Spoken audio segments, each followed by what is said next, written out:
I don't want to mince words here. Donald Trump and his allies in Washington and in St. Paul and online want to make our state a colder, meaner place. They want to poison our people against each other by attacking our neighbors. And ultimately, they want to take away much of what makes Minnesota the best place in the country to raise a family. They've already begun trying to withhold funds that were meant to help families afford childcare, and they have no intention of stopping there. Make no mistake, we should be concerned about fraud in our state government. We cannot effectively deliver programs and services if we can't earn the public's trust. That's why over the past few years, we've made systemic changes in the way we do business. Tim Walz, governor of Minnesota, announcing he will not be seeking re-election after the mounting pressure that came over the last couple weeks on the fraud scandal that has broken out. This is after he announced he was going to be making a third-term run, something that was kind of unheard of, even in Minnesota. So, a big moment there, a big moment for a lot of people. This shows you that these kind of shows, this kind of pressure does work. Change can happen. Of course, we'll see where things go from here. They'll blame you. They'll blame the independent journalists. They'll blame President Trump and the administration. But of course, we know how this all plays out, which is there has to be a lot of pressure. I mean, allegedly, let's say, a lot of pressure from some people on the inside for this to have been the decision that he made. Not something anyone who's really in power wants to do because you're ending your term, 2 terms as governor, plus your controversial but unsuccessful run as vice president, which catapulted you into a massive spotlight. And that turns into leaving with egg on your face. And that is not something that anyone wants to wrap up their political career with. He's going to try his best to spin that. And when you read the statement from Tim Walz, it's 4 pages long. It's kind of meandering, blaming just about everybody but himself for what has going on. And as you mentioned, that there has to be a lot of internal pressure. Clearly, polling numbers or something came back and said, listen, you got to just get out. Because he goes from blaming Donald Trump in Washington, people in St. Paul, online.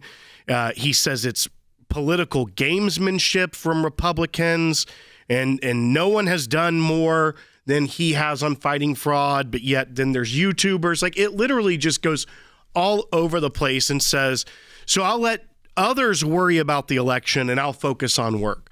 So he's trying to save face when clearly the writing was on the wall as far as where the election was going to go, but it still shows that he's not willing to take responsibility for what was going on.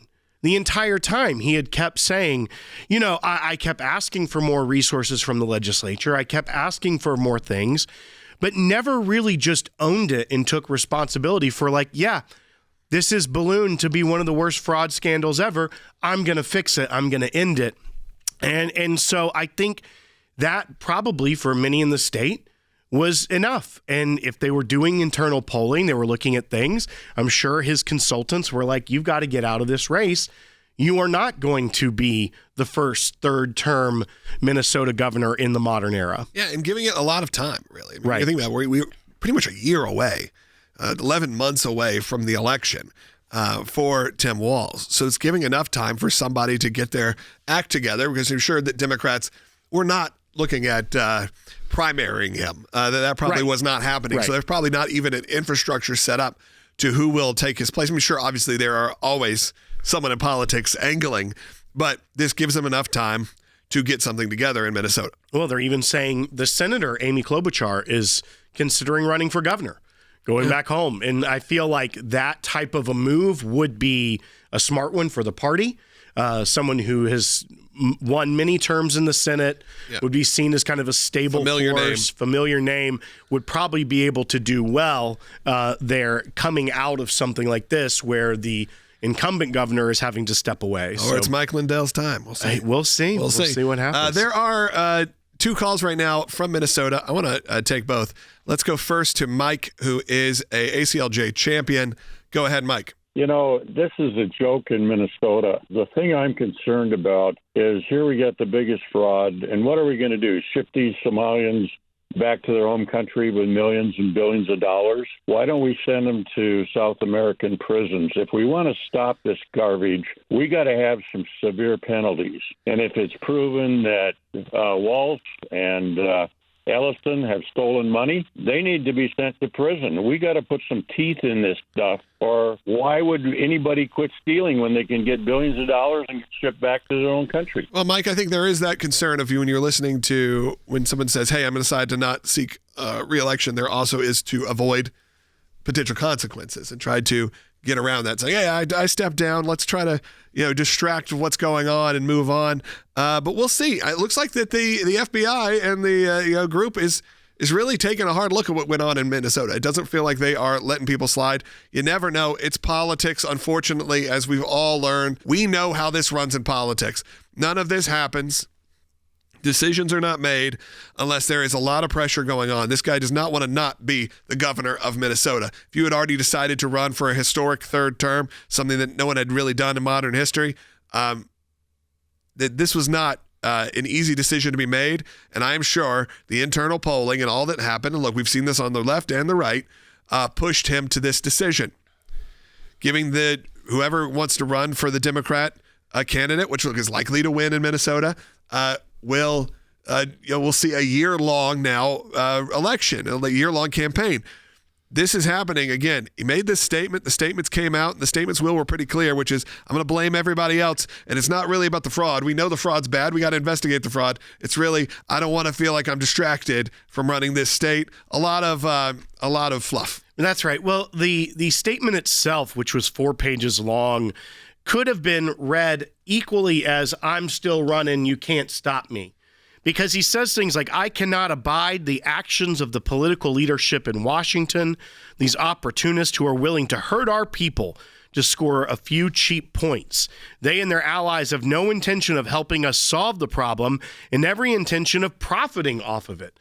Doesn't make any sense right there. But then he goes, which brings me to this. 2026 is an election year, and election years have a way of ramping up the politics at a time when we simply can't afford more politics. Goes on to say, so I've decided to step out of the race and let others worry about the election while I focus on the work.